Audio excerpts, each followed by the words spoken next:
네, 오늘은 이 두 분과 함께 시장 전략 고민 해보겠습니다. IM증권 더곡 WM센터 이화진 과장, 24인베스트먼트 손창현 팀장 나와 계십니다. 어서 오십시오. 네.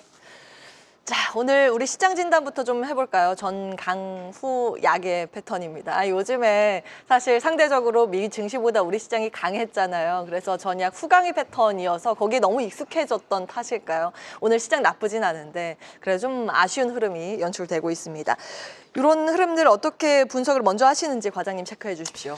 네, 뭐 지난주 이제 옵션 만기일 이후에 물론 이제 코스닥이 굉장히 크게 상승을 했다가 이번 주 월요일부터 이제 삼성전자로 인한 외국인 수급들이 본격적으로 들어오게 되면서 그만큼 종목별, 섹터별 차별화가 좀 굉장히 컸던 걸 좀 보이고 있습니다. 물론 오늘 오전까지는 이제 삼성전자가 좀 강한 상승을 보였다가 지금 운봉으로 이제 전환하게 되면서 좀 외국인 수급에 대한 변화가 좀 생기지 않았을까라는 생각을 하고 있는데, 물론 이제 어제 강한 상승의 흐름이 나왔다는 거는 물론 그 당시 뭐 레거시 메모리에 반등도 이슈도 있었겠지만은 특히나 엔비디아 HBM3 반도체에 대한 인증에 대한 이슈들, 그런 이슈들이 아마 좀 크게 좀 부각받지 않았을까라고 생각을 하고 있습니다. 그러면서 지금 특히 제약 바이오 쪽으로 좀 수급이 다시 옮기는 모습을 일단 보이고 있는 상황에서, 만약에 이제 뭐 이번 주 같은 경우는 뭐 FOMC도 있을 거고 뭐 GTC 2025도 있는 상황에서 여러 빅 이벤트들이 있는 상황이기 때문에 좀 수급적인 전환, 이런 이슈들이 좀 계속 부각되지 않을까 좀 생각을 하고 있습니다. 네. 외국인이 와주면 시장 조금 더 기대해 봐도 되는 것인지, 시장에 대한 기대치 어떻게 놓고 보는지 팀장님 체크해 주세요. 어디에 주목하세요? 네, 뭐 현재 코스피 시장 자체가 뭐 외국인이 그렇게 공격적으로 매수를 하지 않는 거다라고 보시면 될 것 같습니다. 그래서 전형적인 박스권 흐름이라고 보시면 될 것 같아요. 코스피가 2650에서 한 2550 정도 선이라고 보시면 될 것 같고, 코스닥이 720에서 760 정도 박스권으로 갇혀서 움직이는 흐름이라고 보시면 될 것 같습니다. 그럼 이제 박스권 흐름이기 때문에 시장을 부양을 하기는 제한적이고, 그리고 종목별로 상당히 좀 다양하게 차별화가 계속 이어지고 있는 거죠. 그래서 어제는 삼성전자, SK하이닉스가 시장을 좀 끌어올렸지만 추가적으로 상승할 수 있을 만한 이유를 찾지 못하고 있는 상황에서 종목별 순환매가 계속적으로 이어지고 있기 때문에 오늘도 역시나 마찬가지 흐름인 것 같습니다. 그래서 앞에서 과장님께서 잘 얘기해 주셨지만 이번 주 매크로적인 변수들이 많아요. 18일, 19일 FOMC 회의도 봐야 될 것 같고요. 19일 BOJ 금리 인상 관련된 것도 좀 보셔야 될 것 같고, 그렇기 때문에 외국인과 기관이 적극적으로 투자를 하지 않고 있다. 그런 점에서 시장은 박스권 흐름에서 종목별 순환매가 계속 진행이 되고 있다라고 보셔야 될 것 같습니다. 네. 박스권 대응, 그러면 그 안에서 트레이딩을 어떻게 해야 좋은지, 그리고 어떤 섹터가 기회 요인인지 체크해 보겠습니다. 이번에 한화그룹주가 강하고 이슈가 좀 있어서 한화 오스탈 지분인수 재추진 영향에 대해서 분석을 해볼까 하는데요. 과장님 체크해 주십시오. 네, 물론 이제 하나도 전년도에 이제 유상증자를 해왔었고, 특히나 이제 군함 잠수정 쪽에 관련된 투자를 계속 꾸준히 좀 해왔습니다. 물론 피리 조선소도 그에 대해서 흐름도 있고, 물론 오스탈도 이제 앞에서 설명을 이제 잘 해주셨겠지만은 특히 무인함 쪽과 관련해서 이제 하나오션과 하나에로스페이스, 그러니까 하나그룹과 오스탈과의 이제 본격적인 시너지가 이제 좀 더 강화될 것으로 보이고 있는데, 물론 오스탈이 특히 뭐 알리바바 쪽도 조선소도 있겠지만은 호주, 그리고 베트남, 필리핀과 같은 여러 대륙 국가의 이제 조선소가 많이 들어와 있습니다. 이제 물론 미국도 잠수정 군함이 있는 상황이고, 여기에 캐나다, 그리고 이제 폴란드 쪽에 대한 잠수정 수주가 거의 한 60조, 70조 정도 이제 수주 모멘텀이 있는 상황이기 때문에, 그런 측면에서 사실 HD 현대중공업과 대비해서 좀 빠르게 이쪽 시장에 대해서 좀 진입을 하고 있는 게 아닌가라고 생각을 하고 있습니다. 물론 이번 9.9% 지분 인수도 있는 상황이긴 하겠지만은 추후의 심의에 따라서 거의 19.9%까지 지분을 추가 인수할 가능성이 굉장히 좀 높다라고 좀 보이고 있기 때문에, 그러면 이제 하나그룹 같은 경우는 조선뿐만 아니라 특히 방산 부문 쪽, 특히나 오스탈 같은 경우도 미국 쪽의 매출 비중이 굉장히 큰 상황이고, 오히려 미국 쪽 방산에 대한 진입률이 더 커질 수 있다는 측면에서는 추가적인 향후에 더 기대감이 부담이 더 크지 않을까 생각을 하고 있습니다. 그러면은 한화그룹주 안에서 어떤 기업이 가장 큰 수혜를 볼 수 있을까요, 과장님? 일단은 뭐 최근에 뭐 하나오션도 물론 사실 지금의 사실 밸류에이션 관련해서는 워낙 이제 실적 대비해서 주가를 많이 올라왔다라고 보이고는 있지만은 추가적인 이 잠수정 사업이나 이런 군함에 관련된 이슈들은 사실 실적에 아직까지 녹아 있지는 않는 상황이기 때문에 이거는 정책적인 모멘텀, 특히 뭐 존스법 해지가 어느 정도 완화적인 부분이 나와줘야 시장에서는 또 부각이 될 것으로 보이고 있고, 결국에는 이게 내러티브한 흐름에 따라서 더 추가적인 상승이 나올 걸로 보이고 있는데, 일단은 저는 하나오션이 가장 큰 수혜를 볼 수 있다라 좀 생각을 하고 있습니다. 네, 일단 하나그룹주 먼저 봤고요. 지금 오늘 특히 이제 방산 섹터가 힘을 잃고 있어서 실시간으로 유튜브 채팅창에 시청자님들께서 방산 힘이 빠진다, 차익 나온다, 여러 이제 지적을 해주고 계십니다. 방산 좀 긴급 진단식으로 좀 보면 좋을 것 같은데, 어제 급등을 했죠. 급등에 따른 차익, 매물, 출회 정도로만 우리가 해석을 해보는 게 맞을지 팀장님, 네. 방산주 좀 점검해 주세요. 방산주는 이제 우주항공 쪽과 연계가 되어 있습니다. 그래서 결국엔 어제도 하나시스템과 하나에어로스페이스가 상승을 했지만, 결국에 우주항공과 뭐 지대공 미사일이랄지 여러 가지 공중전에 대한 그런 핵심적인 부분에 있는 부분으로 상승을 했다라고 좀 보시면 될 것 같아요. 근데 제가 봤을 때는 일단 이 방산 관련된 모멘텀이 계속 상승을 하기 위해서는 뭐 계속 뭐 얘기를 해드리고 있지만, 뭐 우크라이나 전쟁 같은 이런 굵직굵직한 이벤트가 계속 유지가 돼야 됩니다. 근데 그 유지가 좀 진행이 되지 않고 있다라 보니까 결국에 방산 관련된 종목들이 점차적으로 많이 올라가는 종목들 가운데서 차익 매물이 하나둘씩 나오기 시작을 하고 있는 상황이고요.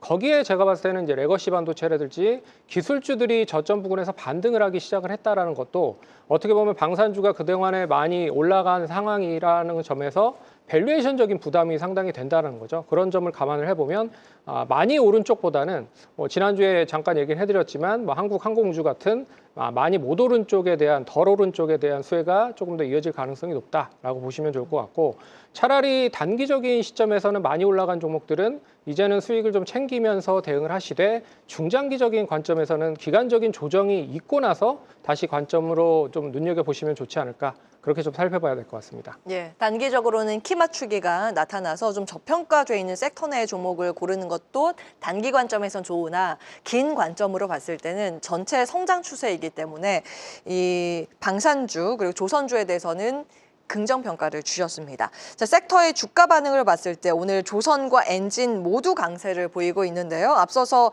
조선 같은 경우에는 한화오션을 탑픽으로 꼽아주신 것 같아요. 그리고 엔진 이야기를 해주시면 좋을 것 같은데, 과장님. 네, 일단은 뭐 우리가 조선 3사들 같은 경우는 사실 캐펙스 투자가 힘든 상황인 반면에, 이제 엔진 같은 경우는 오히려 캐펙스 투자가 원활하게 좀 진행될 수가 있습니다. 특히 IMO 이제 국제 회사 기구에서도 2050년까지 온실가스 배출량을 제로까지 만드는 이제 환경 구제가 있는 상황이고, 2030년까지는 최소 20%까지는 온실가스 배출량을 줄여야 되는 상황입니다. 물론 이게 20년까지가 아니라 그냥 매년마다 계속 꾸준히 줄여야 되는 상황이고, 최근에 특히 중국 조선사들 같은 경우도 계속 이제 친환경 이제 DF 엔진에 대한 수요가 계속 강하게 나오고 있는 만큼, 실제로 지금 2월까지 지금 수주 자체가 이미 전년도 수주 물량이 그 절반 가까이 지금 이미 꽉 차 있는 상황입니다. 그러니까 28년 이후에 추가적인 수주 물량이 계속 꾸준히 나올 수 있다는 것이죠. 그러면 이제 물론 이제 현대중공업도 특히 뭐 자회사인 이제 힘센 엔진이 가장 1위이기는 하겠지만은, 특히 뭐 하나 엔진 같은 경우는 특히 중국 조선사나 그리고 삼성중공업 그리고 하나 엔진과 같은 여러 고객사들이 계속 꾸준히 좀 나오고 있는 상황이다 보니까, 결국에는 이런 IMF 규제 상황에서 추가적으로 나올 수도 있는데, 그동안 LNG나 컨테이너선 쪽에 대한 수요가 있었다라면 이제 본격적으로 전투함이나 이제 전투정이나 이제 군함과 관련된 그 엔진 수요가 더 가파르게 좀 나올 수 있다는 점에서는 더 밸류를 더 조선 3사들보다 충분히 더 줄 수 있지 않을까 좀 생각을 하고 있습니다. 네, 사실 이쪽은 수금은 달러 계약이니까 달러로 받고, 그 농업인은 원화로 지불을 하기 때문에 실적에 대한 기대감이 참 큰 쪽이기도 합니다. 조선, 뭐 엔진, 기자재 마찬가지고요. 추가적으로 투자 포인트 팀장님 체크해 주십시오. 예, 뭐 선박 제조사들이 단기적인 조정을 받기 시작을 해야 결국은 조선기자재 쪽까지도 같이 받을 가능성이 높다라고 보고 있습니다. 하지만 뭐 아시다시피 선박 제조사 관련된 수주가 계속적으로 진행이 되고 있는 상황이잖아요. 그런 점에서 수주 모멘텀은 뭐 중장기적인 관점에서는 계속 이어질 가능성이 높다라고 볼 수 있지만 결과적으로는 단기적인 많이 이제 올라간 부분에서의 차익 매물이 좀 나오는 경우가 없지 않아 있다라고 보셔야 될 것 같아요. 그래서 수주 모멘텀보다는 이제 앞으로는 제가 봤을 때는 조선 기자재 쪽에서도 이 조선 쪽 관련된 사업을 병행을 하고 있지만 다른 쪽 사업까지도 같이 연계가 되는 쪽에 관련된 종목들이 조금 더 수혜를 받을 가능성이 높다라고 볼 수 있을 것 같아서 그런 점에서 저는 이제 피팅 관련된 종목들을 좀 눈여겨보시면 좋지 않을까. 왜냐하면 이 피팅 관련된 사업 자체가 전반적으로 뭐 다양한 석유 화학이라든지 원전이라든지 그리고 뭐 정유 발전소 뭐 이런 쪽에 다 사용이 되고 있는 상황이에요. 그런 점에서 태광이라든지 성광밴드 많이 못 올라간 부분도 없지 않아 있고 PER 기준으로 봤을 때도 뭐 20배 미만 정도 수준이라고 하면 충분히 가격적인 매력까지 높다라고 하는 관점으로 보시면 좋을 것 같습니다. 네. 글로벌 피팅사가 뭐 얼마 없습니다. 거의 우리나라만 살아남고 나머지는 거의 그 금융위기 때 도산을 했기 때문에 경제적인 우위도 좀 가지고 있긴 합니다. 피팅주에 대한 투자 아이디어까지 기억해 보도록 하겠습니다. 자, 마지막 질문이 될 것 같습니다. 두 분께 가까이 이제 질문을 드릴 텐데 오늘 전반적으로 시장이 뭐 주목하고 있는 섹터들도 많습니다만 뭐 조선 방산 왜 떨어지냐 이런 반도체 더 갈 것이냐 그동안 좀 했던 이야기니까 전체적으로 시장에서 주목받지 못한 곳에서 기회 요인이 있는지도 좀 점검 필요해 보입니다. 과장님 체크해 주십시오. 물론 어제 이제 알테오젠이 이제 기술 이전 계약이 나왔었고 특히 이제 뭐 GTC 2025 이후에 나올 이제 유럽 폐화마켓가 저는 개인적으로 시장에서 주목받을 수 있다고 생각을 하고 있습니다. 물론 이번 인산 3상 관련된 데이터가 나올 회사들이 SK 바이오팜, 한호 바이오파마 그리고 이제 유황양행 같은 경우는 물론 이제 레이저 티니까 이제 아미반타밥 관련된 전체 생존 기간이 이제 발표가 될 것으로 보이고 있습니다. 기존에 이제 타그리소 같은 경우가 38개월 정도 생존 기간인 반면에 만약 이번에 50개월 이상 이제 나오게 되면은 결국에는 표준 치료제 등재까지 나올 수 있는 상황이기 때문에 그렇다게 되면은 추후에 유황양이 받게 될 항원 로열티 올해 가이던스 자체가 한 1,000원 정도라고 하게 되면 28년 기준으로 한 6,000원 정도 받을 수 있는 좀 일단 가이던스입니다. 만약에 타그리소 대비 우수한 이제 그 생존 기간 데이터 발표가 나오게 되면은 또 한 번 이제 제약바이오 관련해서 어떻게 보면 넥스트 알테오젠이 나올 수 있는 부분이 아닐까 생각을 하고 있습니다. 네. 과거에는 알테오젠 투자 의견 주셔서 아마 많은 시청자분들께서 도움 받고 계실 텐데 이번에는 넥스트 알테오젠으로 유한양행이라고 하셨죠? 예, 유한양행 기억을 해보겠습니다. 팀장님은 어떤 부분에 주목하십니까? 뭐 시장에 저는 상관없는 최근에 이제 물가가 많이 올라가고 있는 상황이잖아요. 그런 점에서 단기적으로 봤을 때는 음식료 수에 관련된 종목들도 뭐 이슈가 될 수 있지 않을까라고 보고 있습니다. 왜 그러냐면 일단 뭐 비용적인 측면으로 인해서 팜유라든지 뭐 원료 구매 비용에 대한 상승으로 인해서 당연히 이제 그 판가로 인상을 할 수밖에 없는 구조가 됐다라는 거죠. 그러면 지금 시점에서의 수익성을 고스란히 계속 유지를 하겠다라는 뜻으로 해석을 할 수가 있을 것 같아요.